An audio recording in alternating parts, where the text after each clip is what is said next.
kör så dåligt.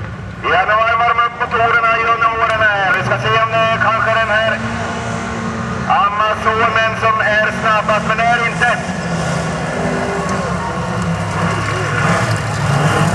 Anton Karpsson, Anton Olsson tar det igen. Och det är tätt och det snurrar hit och det snurrar dit. Aj, aj, aj. Jimmy Ottosson upp på andra platsen. Jimmy Ottosson 527.